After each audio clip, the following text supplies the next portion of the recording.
আজকে আমরা চলে এসেছি হুমায়ুন আহমেদের সমাধি নুহাশপল্লীতে। নুহাশপল্লীর অপর পাশটাই হুমায়ুন আহমেদের সমাধি। সমাধির কী অবস্থা, কেমন আছে, কেমন দেখতে সেটা দেখাবো, আর হুমায়ুন আহমেদের কিছু বর্ণনা দেওয়ার চেষ্টা করব। স্কিপ না করে ভিডিওটি শেষ পর্যন্ত দেখার অনুরোধ রইল, আর ভালো লাগলে শেয়ার করে দেবেন আপনার প্রিয়জনের সাথে। Let's go, travel the world. চলো বিশ্বভ্রমণ করি। আসসালামু আলাইকুম। সৃষ্টিকর্তার কৃপায় আশা করি সবাই ভালো আছেন। আরেকটি নতুন ভিডিওতে আপনাদেরকে স্বাগত। আজকে আমরা এসেছি নুহাশপল্লীতে। নুহাশপল্লীর পাশেই আমরা হুমায়ুন আহমেদের সমাধিতে যাব। এই গরুগুলো আমাদেরকে চিনিয়ে নিয়ে যাবে।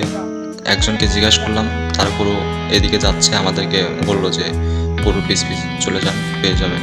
তো আমরা সেই চিন্তায় আগায় যাচ্ছি।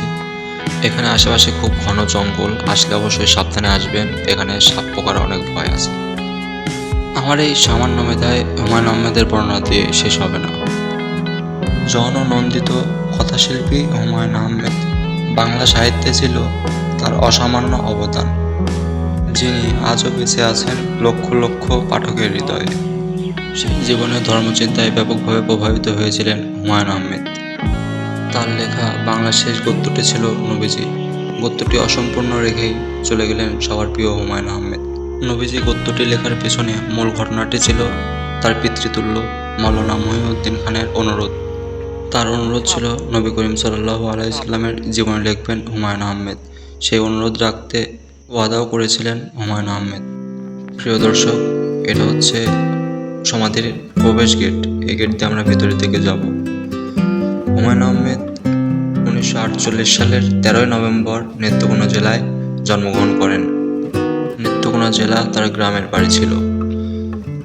2012 সালের 19 জুলাই তিনি মৃত্যুবরণ করে পরপারে পাড়ি জমান।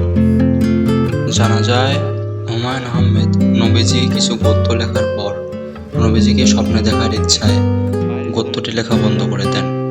আমেরিকাতে চিকিৎসাধীন অবস্থায় এক রাতে তিনি এই গদ্য লিখতে শুরু করেন। আর এটি লেখা অবস্থাতেই তিনি মৃত্যুবরণ করেন। আর এটি ছিল হুমায়ুন সাহিত্যের শেষ কাজ।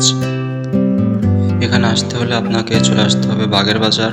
এখান থেকে আসবেন হচ্ছে সাফারি পার্ক অথবা রাজেন্দ্রপুর হয়ে আসতে পারবেন। আসতে হবে আপনাকে নুহাশপল্লীতে। নুহাশপল্লীর টিকিট মূল্য 200 টাকা, আর সমাধি এন্ট্রি ফি ফ্রি। নুহাশপল্লী মূলত হুমায়ুন আহমেদের বাড়ি।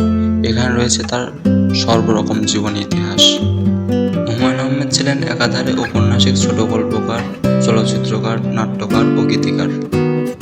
প্রিয় দর্শক, আমাদের লক্ষ্য বিষণ্ণতা, একাকিত্ব এবং গৃহবন্দী মানবতার কল্যাণের জন্য আমরা ভ্রমণ উৎসাহীমূলক ভিডিও তৈরি করি, যেন মানুষ ঘৃণা বিদ্বেষে পরিণত না হয়, বরঞ্চ তাদের দেশ বাংলাদেশ ঘুরে দেখার ইচ্ছা থাকে।